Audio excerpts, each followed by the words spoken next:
Hello viewers, welcome back to new video. In this video, I'll show how to solve call management has keep stopping problem. Let's see how to solve this problem. Go to phone setting,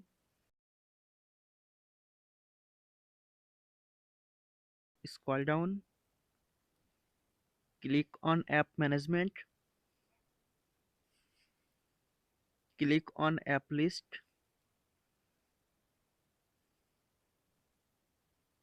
scroll down,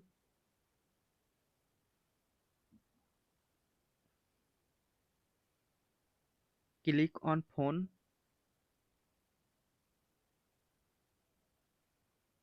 tap on storage and cache, tap on clear storage, tap on delete. Press on power button,